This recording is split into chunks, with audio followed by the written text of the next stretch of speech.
Imagine it's Christmas morning around the tree and you're surrounded by your loved ones and you're all ready to open your presents. But there's just one problem. There's no labels on any of the presents, so nobody knows which one is theirs. In today's podcast, we're going to be talking about why it is so vital to be tagging your customers and prospects the right way. Let's get started. Hey there, this is Corinna Bench, and welcome to the My Digital Farmer podcast. In today's market, it's not enough to just grow your product. You've got to know how to sell it too. Welcome to the My Digital Farmer podcast, where we reveal online marketing strategies and tips to help farmers like you get better and more confident at marketing. Learn how to find more customers, increase your sales, and build a strong brand for your farm. Let's start the show.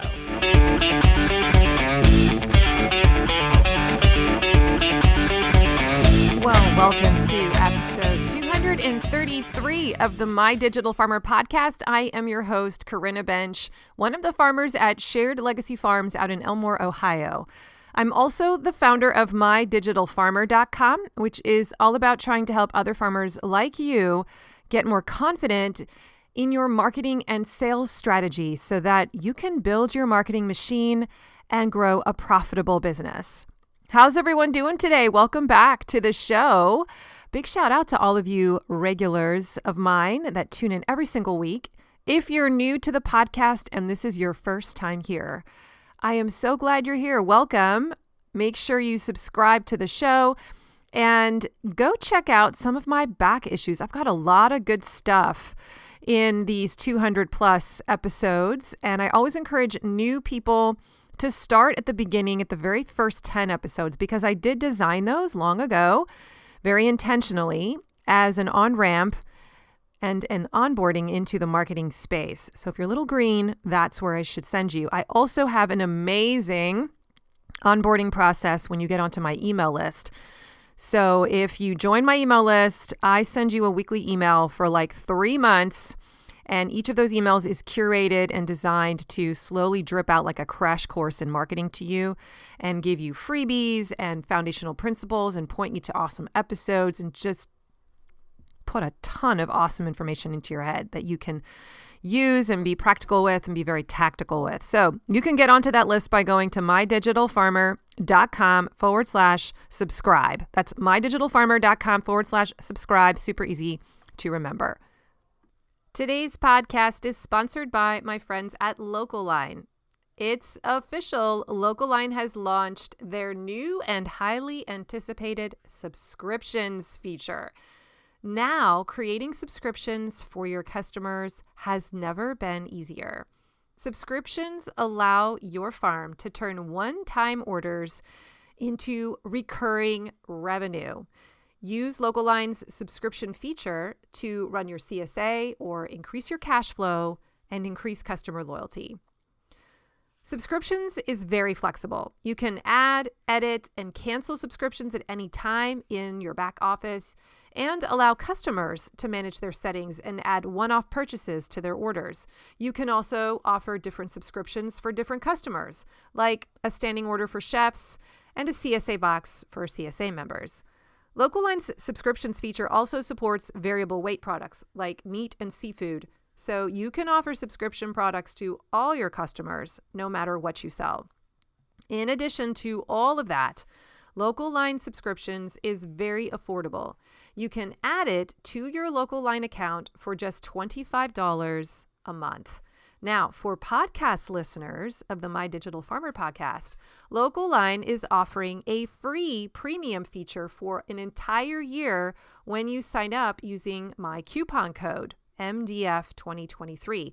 That includes subscriptions. So why not try it out today? I love LocalLine. Head to mydigitalfarmer.com/LocalLine and be sure to use my coupon code MDF2023 to get that free premium feature for one whole year. For more information, check out the link in the show notes. And now back to the show. What's up, my friends? It is the end of September as I record this. I think this episode is releasing in the middle of October, right around when I will be in the middle of my early bird CSA renewal campaign. I'll be running that for 7 days to my current members, trying to get them to sign up for next summer in October. I've always had really good success with that. In the past, I've been around 85% of my people saying yes before November 1st. And I'm always a little nervous every year that I do this, like, will I get the same results I have for the last 5 years? So I'm kind of crossing my fingers that it's going to happen again. But it's funny, your mind just plays little games on you. I am dropping one of my 4 pickup sites this year. We are discontinuing the Port Clinton site because it's very small. There's only 25 people there, and I've been driving. It's a good 40-minute drive one way, and I stand there for 30 minutes. My people move through really fast. But it's been shrinking every year instead of growing. And as we think about trying to simplify our business, we just decided that it was time that we could let go of that site and probably make up the difference pretty easily at one of our other locations. So I'm kind of excited about that. I'm also a little sad because I really do care about a lot of those customers who've been with us for 15 years. Some of them, though, as I've been telling them in person, they've been saying, "Oh, we're gonna drive over to Elmore. We'll make that drive, or we'll create a carpool." So hopefully that will be something that happens at least for a year as kind of a transition point, and they won't take it too hard. But yeah, big changes there. I'm also raising the price for our CSA. And anytime I do that, I go through all the mind stuff that you guys do. And I'm going through it right now, but I'm pretty committed. I know my numbers, and I'm just going to go for it. And I have a feeling that it's going to be okay because we need to do that. So today, I am going to be talking about email marketing. Specifically, I'm going to be talking about tags. Now, please don't just turn it off. Don't turn it off and be like, tags? Who wants to talk about tags? This is so important. And I actually want to start off by telling a story that's going to illustrate why this is important. It's kind of related to tagging. A couple of years ago, when we first started doing our plant sale, where we grow plant startups, transplants in our greenhouse in the spring, and we sell them to our CSA members, I remember that we got everything set up. We knew how everything was organized. We had labeled all of the flats. And as it came time to the day before, when we're actually packing up all of the different orders, we're going around with our pick list and our packing slips, and we're building the different plants into these little boxes, labeling the boxes with the customer name, and then putting them on a trailer and then giving them all a number, right? So we had a nice little organized system. And I realized about halfway through the process, as one of my volunteers who was helping me asked this question, how are customers going to be able to tell which pepper plant is which?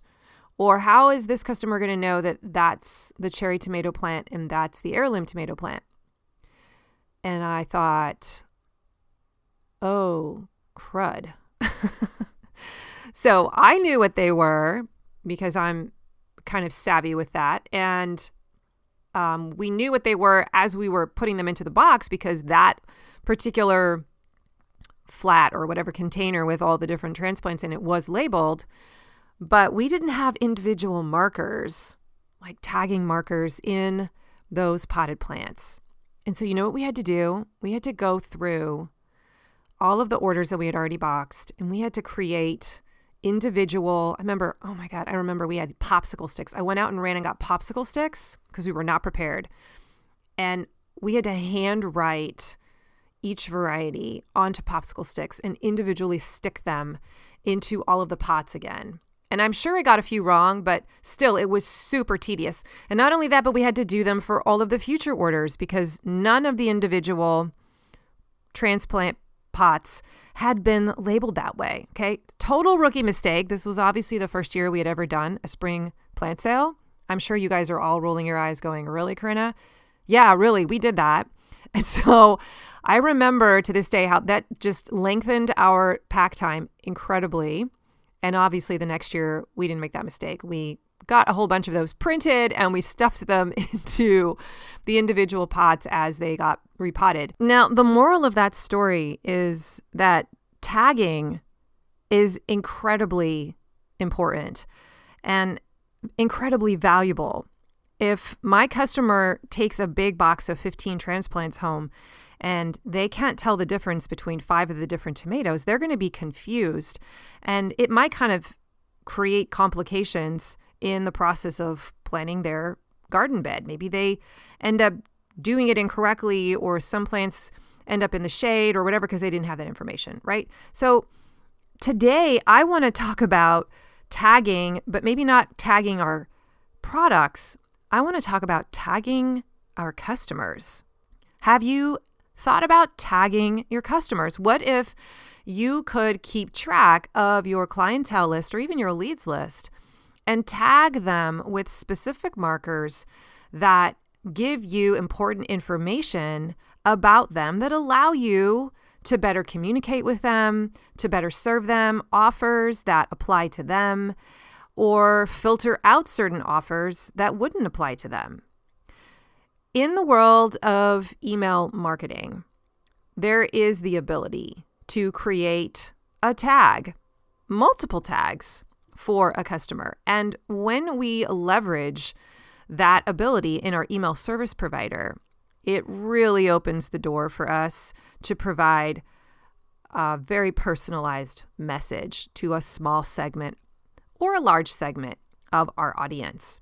So first of all, I just want to ask, number one, are you collecting an email address list? And number two, are you utilizing tags? Are you segmenting them in any way so that you can categorize them into different groups? Now, if you are, I want you to just hit the pause button for a second. That's awesome. Well done. Patting you on the back. Now I want to talk to those of you who haven't done that yet. And I want to ask you to just pause and consider, why haven't you?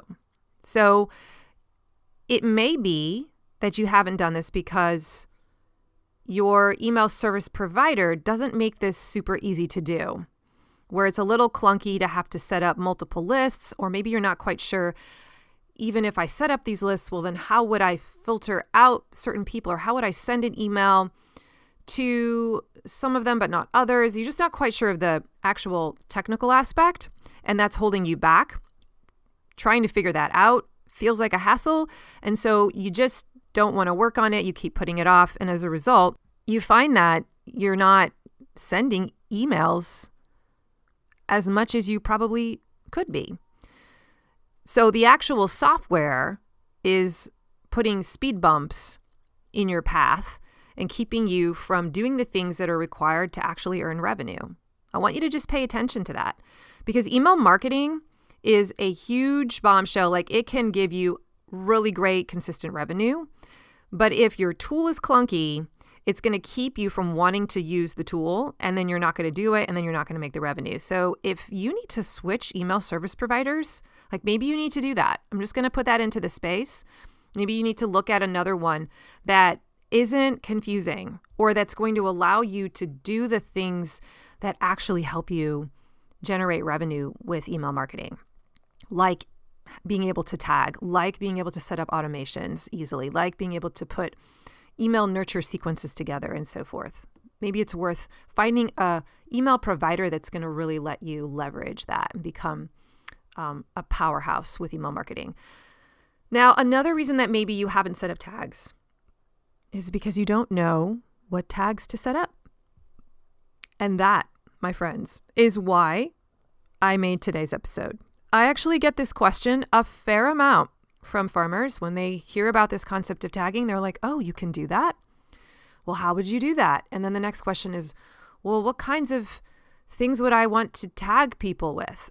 What categories would be helpful for me?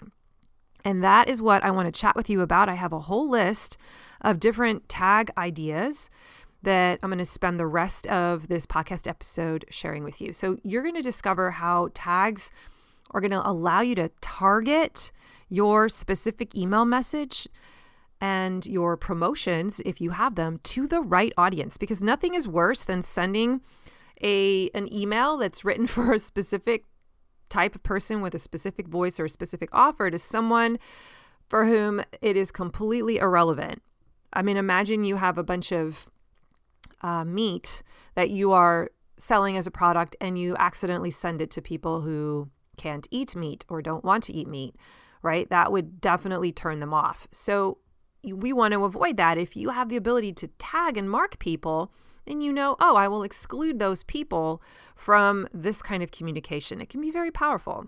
Some of the other benefits that come from tagging are you actually get better open rates and click-through rates on your emails. That makes sense if you think about it, because if you're only sending this information to an audience that is hot for that information, that's actually interested in that topic, well, yeah, they're going to want to open those emails. And yeah, they're going to want to click on the links in there and do whatever it is you want them to do. Maybe it's buy this product or watch this video or whatever. So your open rates will be better. So it's going to help your overall open rate of your email service provider when you're segmenting and sending emails to specific tags. You'll also therefore have higher conversions and reduced email fatigue, fewer unsubscribes, because you're not sending emails, in those awkward situations to people who are like, this is not relevant, and then they click unsub. I also think that when you use tagging, if you write the email well, it feels like a customized experience because it feels more personal. Whenever I write an email on the weekends, I write a couple of different versions in my main season. I have some that I'm sending to my CSA members, and then I have a second email that I write after that goes to people who are just on my general farm email list. Some of these people are people who buy in the online store sometimes, and some of them are just leads on my CSA list or leads for my farm products in the store. They haven't bought yet. They all get that same second email. And there are similarities between the two. The content that I write first for the CSA email group sort of has a newsletter-y feel. And there's a section in there at the top of that newsletter for the CSA that's usually a story, or maybe it's talking about a fun challenge or a really cool picture or a tip. And I'll take that element as my main content message and duplicate it for the second one, because that's something that I can share with people who aren't necessarily members. And then I might elaborate on it a little bit. And at the end, the pitch is then to go to the online store and purchase, or maybe there's something else I'm trying to get them to do. So either way, like, it would feel weird to write the CSA email to people who are not in my CSA, right? So I can't do that. That would feel a little spammy. That would lead to more unsubscribes. So I want it to feel a little bit more like I'm writing just to them, more customized and personal. And that's because I have different sets of tags, and I can sit there and say, this email, as I'm writing the second version, is really being written for a different audience, and I'm imagining who that person is as I'm writing it. And then as I set the tags at the end to send it, I kind of ask myself, does this feel right? Would this sound okay to someone who hasn't bought from me yet, who's thinking about buying from my store, who's just gotten into my ecosystem? Would this sound okay to someone who has bought from my store, who might want to buy again? Would this sound okay to someone who has bought from my store and is maybe thinking about joining my CSA next season, right? I'm just sort of filtering it through those main audiences. So I think that tagging just gives you higher engagement and eventually builds better customer loyalty. So let's talk about what some of these different types of tags are. And you might want to get out a pen and paper or come back and listen to this part of the episode later and quickly skim through it and write down the different tags that I'm going to share here. I don't have the definitive list, but I feel like I have a lot of the big categories, and you're going to have a very different business than I do. I know that not everyone's a CSA farm. I'm attracting a lot of meat producers with my podcast. So I want you to just listen to these categories and think about it through the lens of your business and say, oh, what would that look like for my different products suite and some of the different enterprises that I have going on. Okay. So how do you want to segment your people as they're coming in? This is sort of the big question of tags. As people join your email list, how are they coming into your online space? a lot of my folks are subscribing through these subscribe forms or through very specific lead magnets. And the lead magnet tells me what they're interested in. So if I have people who are subscribing to the lead magnet is CSA Right for You, I can confidently attach a tag to that person that not only are they probably interested in being a vegetable shopper in my online store, but they're probably interested in CSA. And so I could put both of those tags on there. And then in the future, as I begin to issue offers or I try to pitch certain things, I can feel pretty good about trying to pitch them a CSA share because they've come in through that kind of a lead magnet, right? So sometimes the lead magnet that I design will help me figure out what is the tag that I'm going to associate with this person. But I'm also thinking about where did they come from? Where did I meet them at? And sometimes that will help me decide how hot of a lead are they? How cold are they? Do they need a lot of warming up, or are they already a shopper? Have they already purchased something? Like, this is all information. What is the information, I guess, that you want to know that would be helpful for you to know before you sit down to write an email so that you can kind of sift people out or filter people out or group them into different groups? For some of you, you're only going to need like 3 to 5 tags. Some of you might need a lot more because you have a lot of different products in your product suite or a lot of different enterprises, and you need to segment people into different buckets. Okay, so just ask that question before you start creating tags. What is the information you actually need to know to help you communicate and personalize your message when you're writing emails to your clients? And maybe just start really small. I'm going to give you a pretty comprehensive list here. You don't have to set them all up. Maybe you just pick out the top 3 or 4 that are the big drivers and start there. And then as you get more savvy at this and play around with tagging, you can begin to layer on more and more. Okay, so let's get started. The first type of tag is the online shopper. So people who have purchased your products through your online store, you definitely want to know that. Now, if you want to get even more specific about this is what they purchased, I guess you could do that. For me, I'm not saying purchased tomatoes in online store, purchased broccoli in online store. That kind of data I could go find if I really wanted to inside of Local Line. But I'm just trying to get a gist of like, do they shop in my online store? Maybe I would be interested to know if they're in my top 20 or like a super frequent shopper. That might be interesting.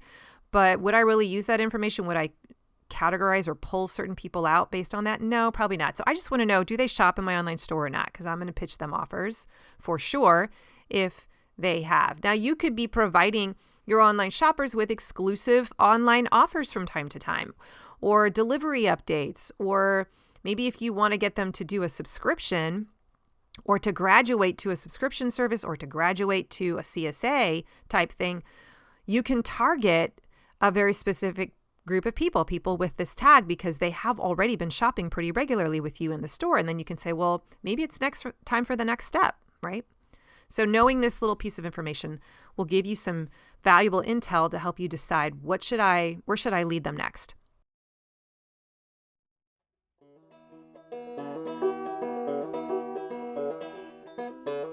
This podcast is sponsored by the Thriving Farmer podcast. Today, we are starting the Farm Business Minute with Michael Kilpatrick from the Thriving Farmer podcast.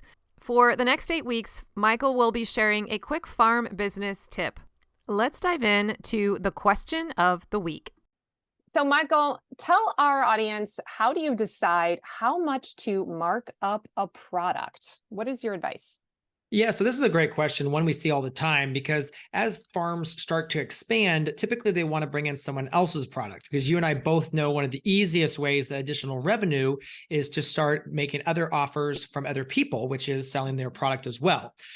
There's a big range. You can do consignment, you can do where you actually just buy the product. It's a lot of creative things. If we're doing consignment, it's typically a pretty low markup. That's usually where we are charging an additional 10 to 20% on top of what the cost is. So let's say it's a $8 bottle of bug spray, we'll then charge $10 in the store, and they get that $8. So that's your 20% markup on that. But then when we buy things in, let's say we buy in a bin of watermelons from somebody, we'll typically try to double on that. So that's 50%.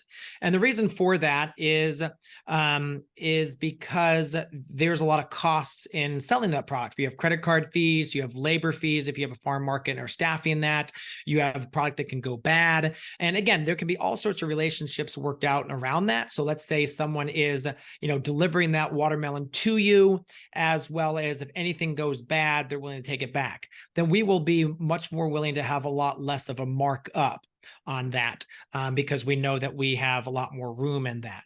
But I think that is something that people need to understand, that if someone, if you are running a business where you have a storefront, a lot of the time you're becoming the store owner, and you need to be able to protect your overhead. And I will say that, when we put our new farm shop in, we invested about $40,000 to $50,000 all said and done to set that up well with all the coolers and the air conditioning and, checkout systems and all of that. And we need to be able to recoup that cost. That farmer, other farmers benefiting from a new additional revenue source stream of selling their product, but we also need to be basically get revenue back to be able to cover that loan that we took out to cover the expansion. So how do you ever have like wiggle room where you can try to negotiate with this vendor and have them go down a little bit? Is that ever appropriate? That can be. So some of the stuff we bring in is directly from a farmer. And at that point, we will say, hey, we'd love to try your product, but right now we're having a hard time meeting that. Can you give us, a couple one time or something just to make sure that we can make it work? A lot of time they will do that. Sometimes it's like we just have to price it up higher. Like right now in our store, we have chicken breasts at $30 a pound. And we were blown away that person could get that kind of money. We're like, okay, we're going to try it. And again, what he said is, hey, if it doesn't sell, I'll take it back. So immediately we're like, okay, fine, we'll put it in. Well, guess what? We're sold out. So we had to place another order last week. But it is one of those things where, yes, you can negotiate. And again, it's open communication is where it's at. If you aren't going to have open communication with exactly what's going on, they don't know what's going on. And so they're not willing to usually play a little bit with you on this if you aren't willing to be open and honest about what's going on your end. Like if you say, hey, I'm buying your flowers, but they wilt after 3 days and I have to throw them away. I can't buy them, or we're going to have to move to more of a consignment with, whatever sells, you get reimbursed for. If you want even more farming tips like this one, make sure to check out the Thriving Farmer podcast. Every week, we connect with an interesting guest from farmers, both new and experienced, talented artisans, or an industry expert sharing about how farmers can thrive. With over 250 episodes and 1 million downloads, there is an episode for everyone. Visit thrivingfarmerpodcast.com or search your favorite podcast app for Thriving Farmer. That was your farm business tip of the week. Check out the Thriving Farmer podcast with Michael Kilpatrick on your favorite podcast app. And now back to the show. All right, the second tag I want to bring up is geographic area. So segment your audience based on their location or their zip code or maybe their pickup location. So if you're a CSA and you have 3 or 4 different pickup sites, you can categorize them by pickup site. I really love this idea because if you're traveling around, if you live in a larger metro, let's just say Metro Chicago or one of these larger cities, your neighborhoods are like their own little enclaves. And so you might want to be able to pitch certain offers only to certain areas, or if you're taking deliveries just to one location, you need to be able to speak just to them.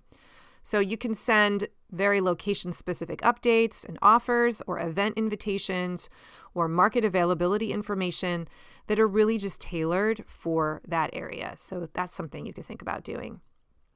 The next topic for a tag would be protein preference. So tag subscribers based on their preference for beef or pork or chicken or lamb, whatever. This helps you tailor your messaging and offers accordingly.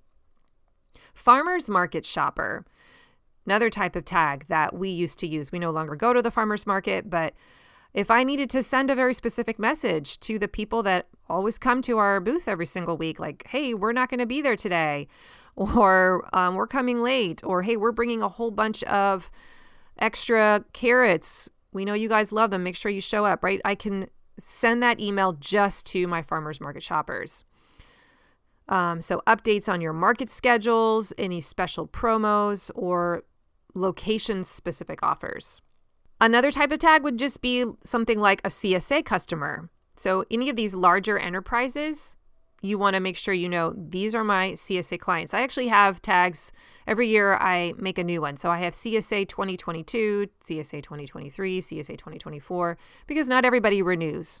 And sometimes I want to send emails not only to my current clients, but to past clients who understand the CSA concept, or who I might want to invite people from 2022 who aren't on my 2024 list. And that just leaves the people left, who left the CSA. And if I want to talk to them and say, hey, would you like to come back? I'm able to do that.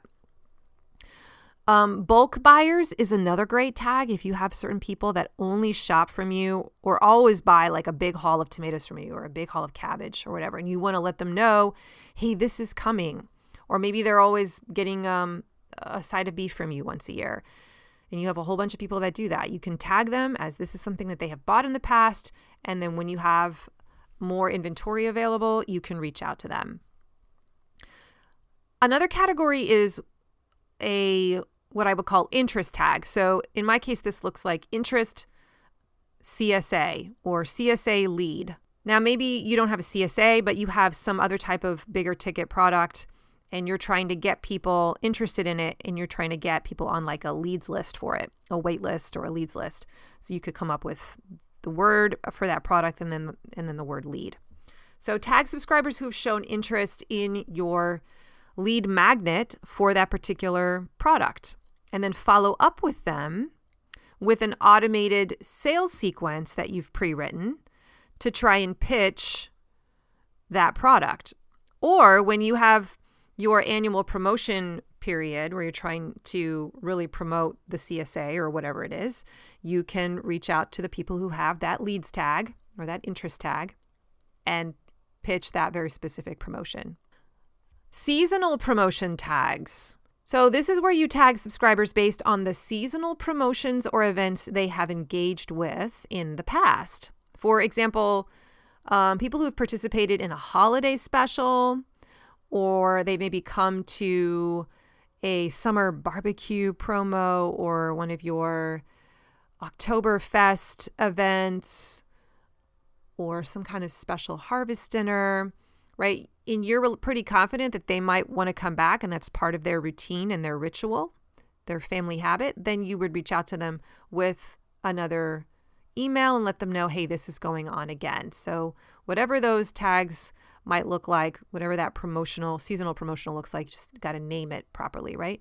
People who buy once will often buy it again. So make sure they know that it's coming around again. If you've tagged them, you can easily say, hello, we're doing it again. We're doing our annual strawberry U-Pick, or we're doing our pumpkin patch harvest cider festival. If you have them on your list and they've come before, you can target them. Okay, you could also get into the weeds here and do product preference tags. So, purchase XYZ product would be the name, for example. This is where you're segmenting subscribers based on a very specific product preference, like a premium cut or a specialty sausage or a value pack or carrot buyer, right? This allows you to send then very targeted promotions or recommendations based on what they like to buy, based on their preferred items. So I think this is a little bit more ninja, but if you don't have a ton of products and you want to really kind of go into the weeds here and you're able to integrate your sales platform with your email platform easily, then this is something to think about. Again, don't do this if you're not going to do anything with this data. Don't make all these tags if you're not going to send emails using this information. Like, keep it simple if you can. All right, another tag that I use is the waitlist tag. Tag subscribers who show interest in a product that is currently sold out, or people who have paid a deposit to hold their spot, and then you follow up with them when the product is finally available in your inventory. I'm actually collecting this tag right now. Our CSA has been sold out for a long time, but in the 2 or 3 months before we end our season, about 2 months before we end our season, I start talking about how we're going to be opening the doors for next year's sign up on November 1st to people who are on our wait list. And I'll go through the whole spiel on social. I'll be talking about how we're going to give first dibs to our current members, how we sell out every year. We'll probably have about 40 spots available to the public. So if you want to get one of those spots, you got to get on the wait list. I'll just start saying that. So when they subscribe to that subscribe form, I make sure they get tagged with the appropriate tag. It says, hey, they subscribe to this wait list, so tag them with CSA wait list. Very helpful. When it comes to the end of our season, in a couple of weeks here, actually, I will start emailing people on that wait list, and I'll start warming them up with some sales emails, just letting them know a little bit about the CSA and letting them know, hey, we're going to have this big promo on November 1st. The doors are going to open. I'm not sure how many spots I'm going to have left, but they're going to go fast. I'll have some kind of special offer, and I'll be able to target just the people with that tag because I know that they're interested and it won't feel salesy. Okay, here's another fun one. This is the opt-out tag. Let me explain what this means. I didn't used to do this, but now I do. This is where you tag subscribers who cancel out of something or opt out of a certain topic or product. This is going to allow you to filter them out of broadcast to your whole audience. I actually do this with my digital farmer audience. So for people who got onto my accelerator coaching program waitlist, they might have done that 4 or 5 months ago. And so when I was in the process of getting ready to open the doors for enrollment back in the early September, I mean, it's closed now. I sold that out. But I started emailing people who were on the wait list just to let them know, like, hey, some of you got on this list like 5 months ago. Do you still want to be on it? Because I'm going to start talking to you about Accelerator and I don't want you to get annoyed with me. So if you want to stay on the digital farmer email list, but just not hear anything else about Accelerator, like click here. And if they clicked there, they would unsub them from, or it would opt them out. It would take that tag off, right? It would take the interest in Accelerator waitlist off of their account. And then they would no longer get any of those kind of emails that was explaining what Accelerator was about, because those were coming out every 4 days and I didn't want to create email fatigue. And most of the people stayed on the list, but I put that in every single email and it felt good to be able to have that opt-out tag. Okay, so for you, this is basically going to allow you to keep someone from getting a sales pitch for something they're not interested in, because they can tell you, hey, remove me from all promo emails on that topic.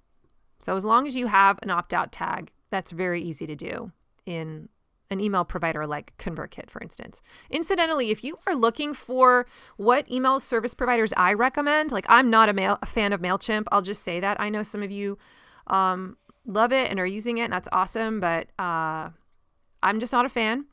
The 3 that I recommend, so I use ConvertKit. I really love it, and I am an affiliate. I'm not an affiliate for too many things, but I am an affiliate for that. So if you'd like to try out my email provider, you can go to mydigitalfarmer.com/ConvertKit. The other 2 that I think are decent, actually really good, are Drip and Active Campaign.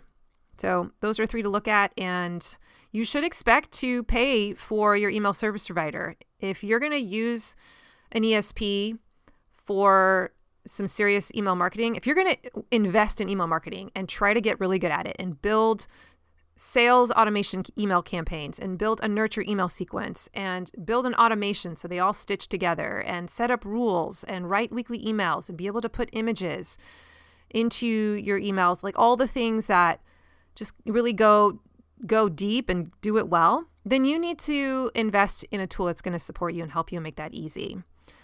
And I'll just stand by that. So if you're not willing to spend, at least $10 a month, maybe $20 a month, then you're probably not going to be able to do a lot of super cool things that are going to allow you to make money with email marketing. I have pretty strong feelings about that. When you consider, if you're just spending $20 a month on email, if we do the math, 20 times 12, $240 a year. so that you can send emails to your list that will make you money. I mean, every time I send an email, I make money. Every time.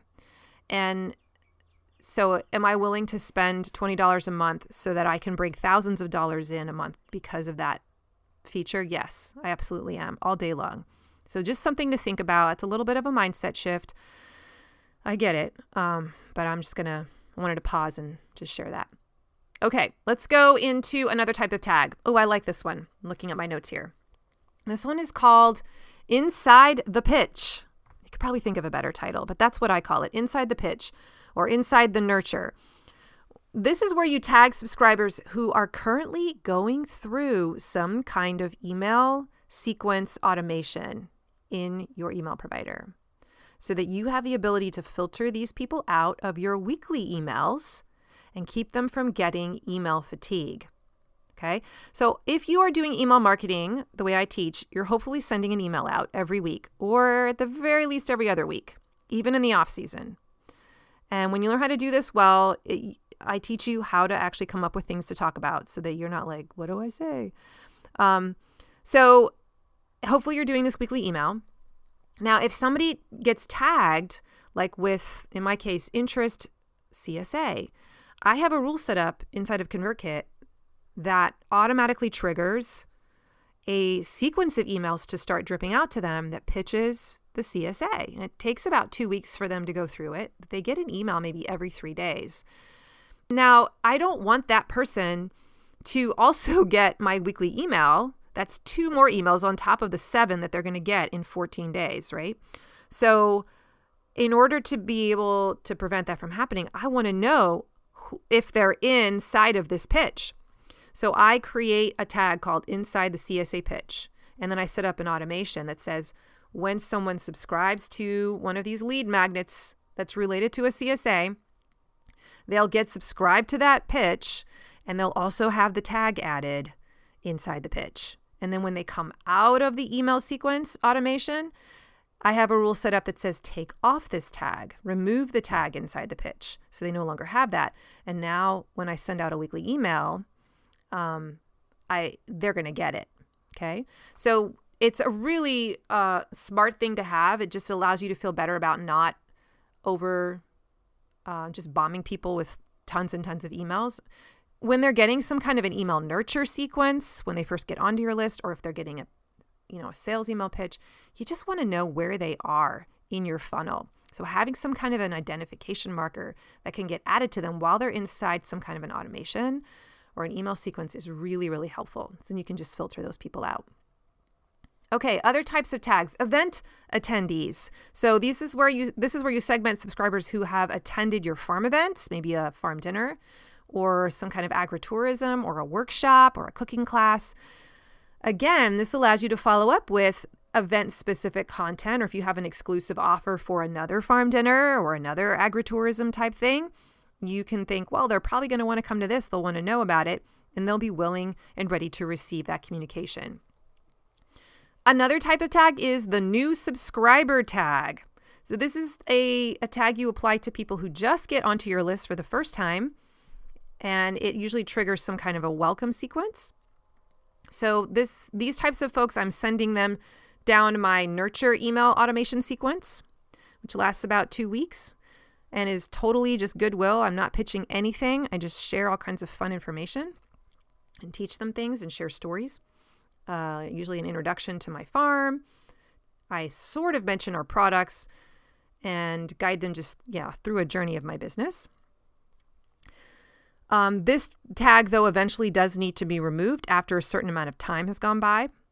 But it is kind of nice to know where are they in the funnel in terms of length of time. Like, are they brand new rookies? Do they barely know who I am? They've only been in my ecosystem for a month? Or have they been around for 2 years and they're still not buying, right? Like, I want to know that information.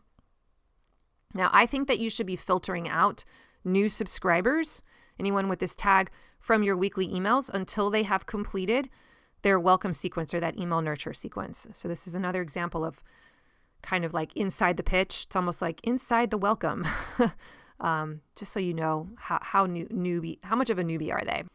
Okay, here's some other tags. Customer lifetime value. You could want to segment your subscribers based on their spending patterns or their customer lifetime value to date. So if you have people who have entered the $10,000 club, would you want to know that?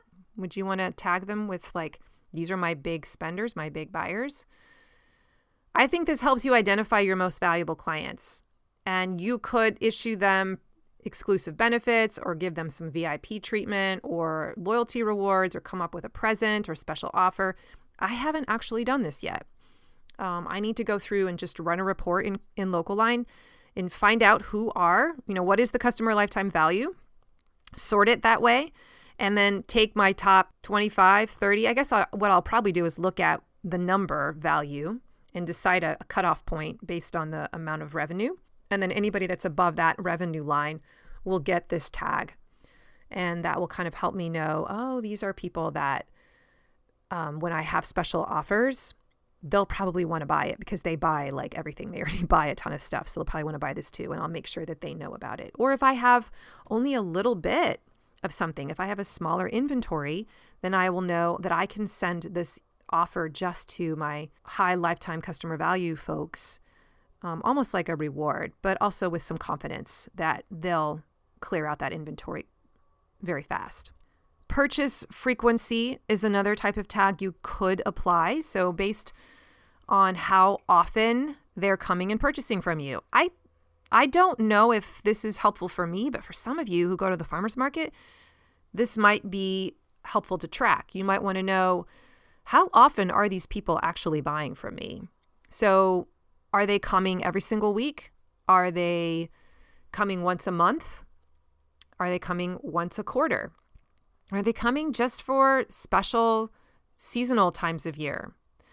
And this could help you when you're trying to pitch a very specific offer, or if you're trying to move people from the monthly to the weekly. You'll know who to target. You'll know who those people are, and you'll be able to track, are more of them turning into that kind of customer if you have them tagged this way, right?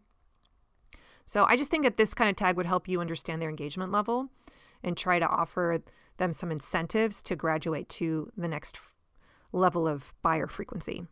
Dietary restrictions. Okay, you knew I was going to mention this one, right? This is kind of an obvious one. So any subscriber who has a very specific dietary restriction or preference, like vegetarians, gluten-free. Oh, that's becoming really big in my part of the world here. Allergen-free. Again, enables you to send them tailored product recommendations and recipes even that would cater to their dietary needs. Gift shoppers. That's another type of tag. People who are frequently purchasing your products as gifts for other people. You can provide them with curated gift ideas or special packaging options or delivery options or promotions that are really tailored to those gift-giving occasions and times of year, right? Holidays or birthdays.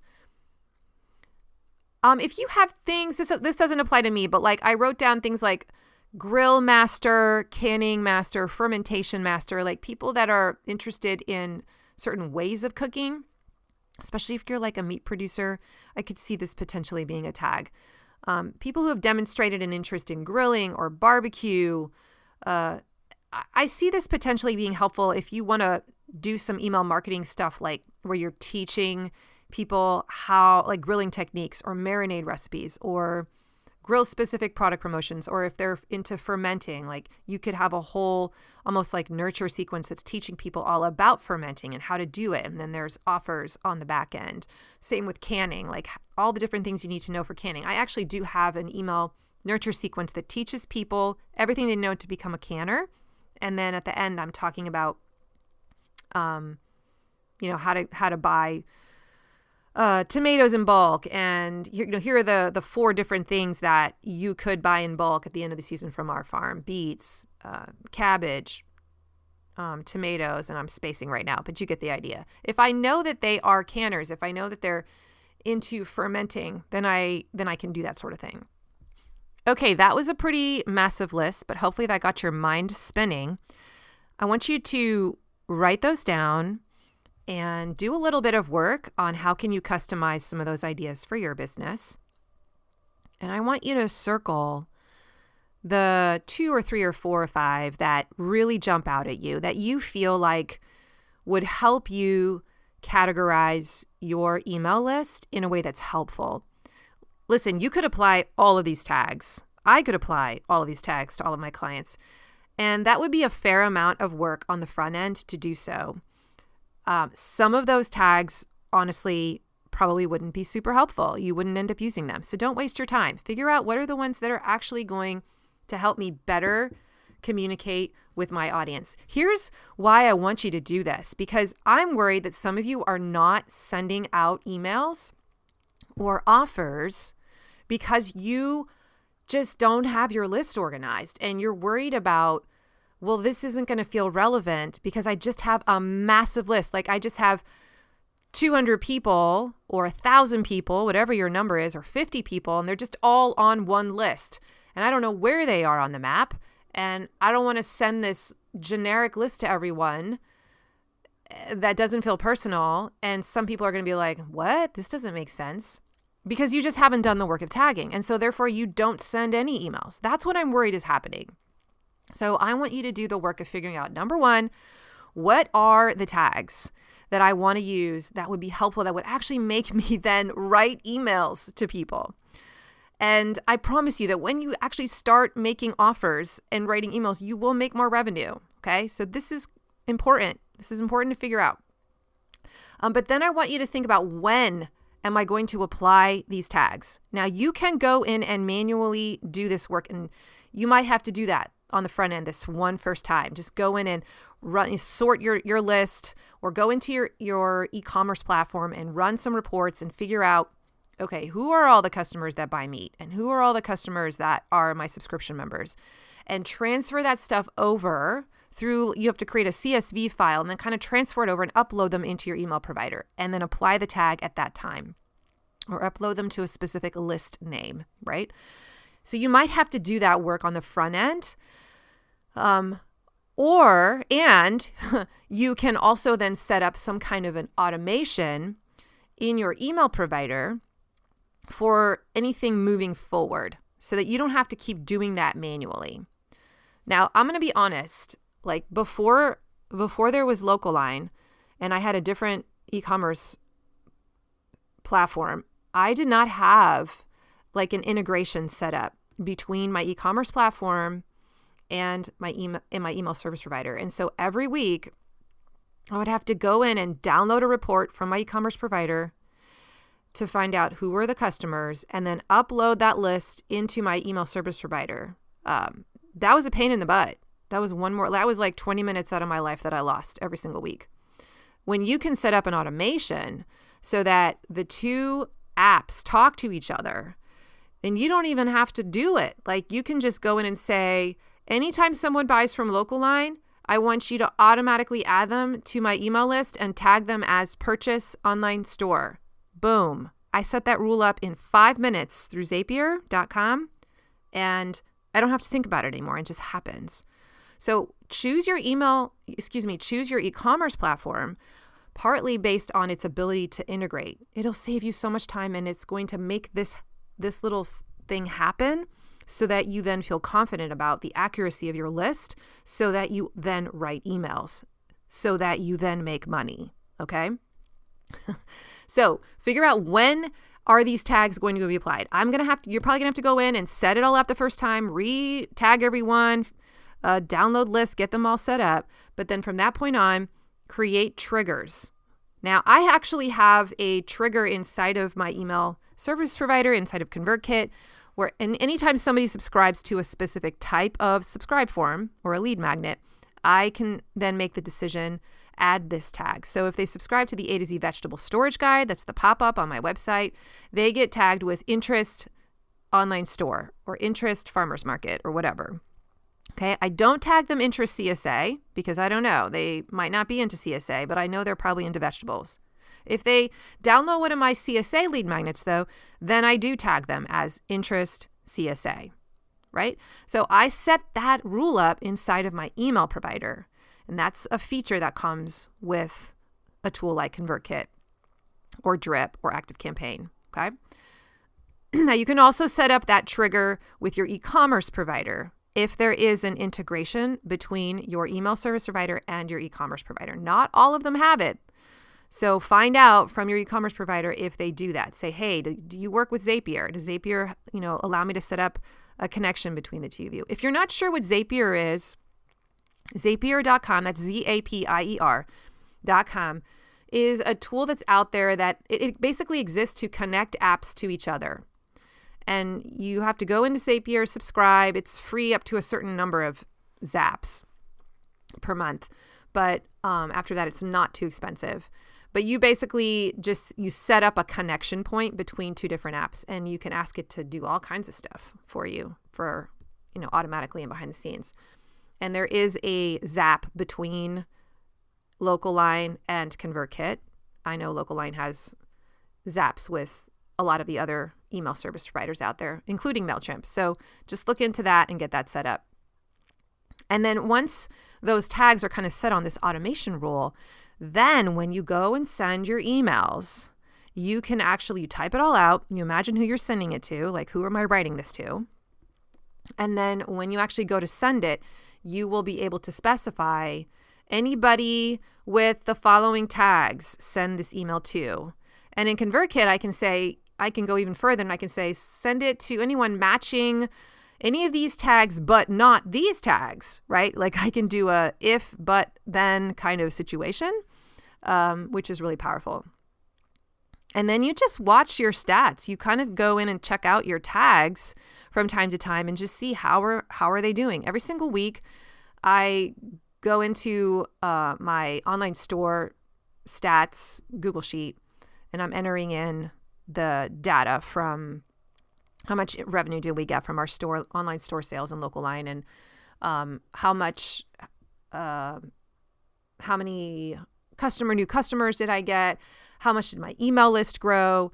And I'm actually specifically looking at how many different tags, like how much have the different tags gone up? Because I want to know, are they working? Am I actually getting more people onto my email list?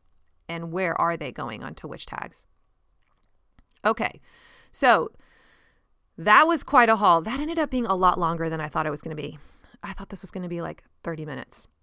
Listen, what you need to do is get an email service provider that can make tagging easy. I want to make sure that you've got the right tool to be able to do this well. So go check out, I use ConvertKit. Again, go to mydigitalfarmer.com/ConvertKit if you decide you want to try that version, because that is my affiliate link, and I do get a small commission if you end up going with ConvertKit. But also check out ActiveCampaign and Drip.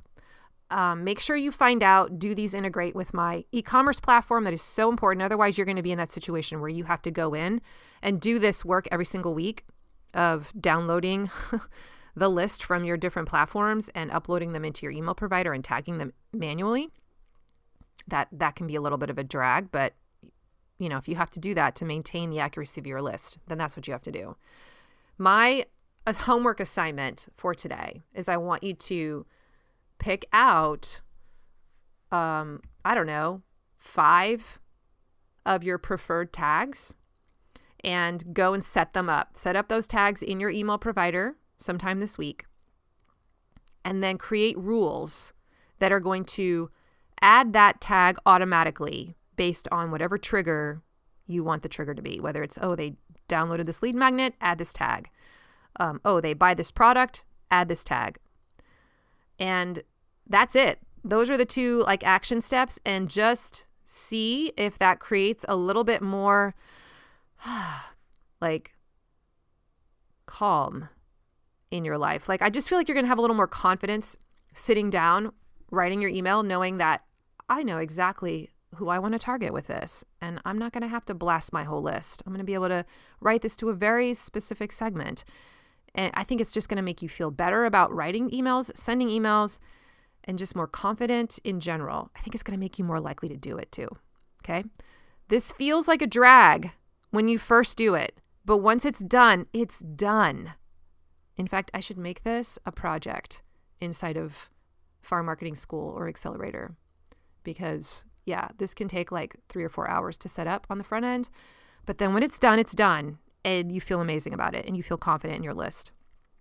All right, that's all that I got today. That was a doozy. I hope it was helpful.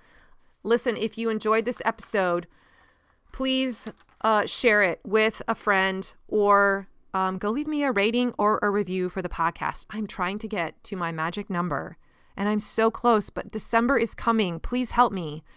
I need like 4 more reviews. Would you help me get there? That would be amazing.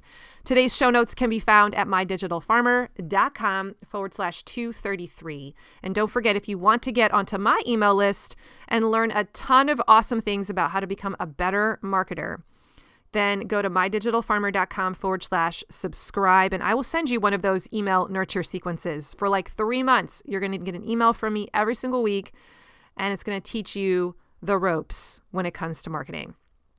All right. Listen, I'm also on Instagram at mydigitalfarmer. Go check me out there in Instagram stories. I like to jump in there every now and then. And I hope you have an awesome week. I will catch you next time for another episode of the My Digital Farmer podcast. Until then, have a great one. Bye-bye.